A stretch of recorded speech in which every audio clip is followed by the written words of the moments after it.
Assalamualaikum warahmatullahi wabarakatuh. Kembali lagi bersama saya Anita Devi Kurnia Nisha Syam, peserta Latsar Angkatan 55 Kelompok 4 CPNS di Kementerian Ketenagakerjaan 2021. Pada podcast kali ini, saya akan berbagi pengalaman belajar selama mengerjakan tugas dalam pembelajaran Agenda 2 Pelatihan Dasar CPNS yang dilakukan dalam bentuk distance learning yang dikaitkan dengan penerapan nilai-nilai dasar ASN yaitu aneka. Dalam pemberian tugas, kami mendapatkan tugas individu dan kelompok. Untuk tugas individu yang kami dapatkan yaitu membuat learning journal tentang penerapan nilai-nilai aneka di lingkungan kerja dalam bentuk podcast, menuangkan nilai-nilai aneka dalam bentuk mind map. Dan untuk tugas kelompok, kami membuat talk show podcast tentang penerapan nilai-nilai aneka di lingkungan kerja. Dan yang kedua, menganalisis seorang tokoh yang menerapkan nilai aneka dalam bentuk poster. Dari proses pengerjaan tugas baik individu maupun kelompok, banyak nilai atau hal positif yang secara tidak langsung saya dapatkan dan terapkan dikaitkan dengan nilai aneka. Yang pertama, nilai akuntabilitas. Sebagai wujud tanggung jawab saya mengumpulkan tugas tepat waktu. Saya membuat grup kelompok sebagai wujud tanggung jawab saya sebagai ketua kelompok, sebagai sarana untuk memudahkan komunikasi kelompok kami.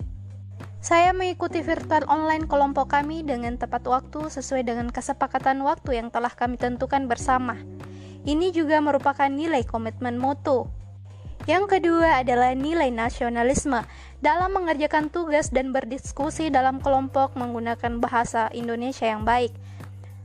Besarnya tenggang rasa dan menghormati di antara kami, walaupun kami berasal dari daerah dan suku yang berbeda-beda, dan tidak diskriminatif dalam berteman. Untuk nilai yang ketiga yaitu komitmen mutu. Nilai komitmen mutu yang saya rasakan yaitu banyak belajar hal baru dalam pengerjaan tugas, misalnya belajar membuat podcast dan mind map dengan menggunakan aplikasi yang sebelumnya saya belum pernah saya lakukan. Dengan banyak belajar, terdapat sikap rela berkorban dalam hal waktu dan tenaga untuk kemajuan bangsa. Secara tidak langsung, saya telah menerapkan nilai nasionalisme juga di dalamnya. Dan yang keempat yaitu etika publik. Dalam berdiskusi, kami memilih dengan musyawarah, sopan santun dalam menyampaikan pendapat, saling menyapa dengan ramah.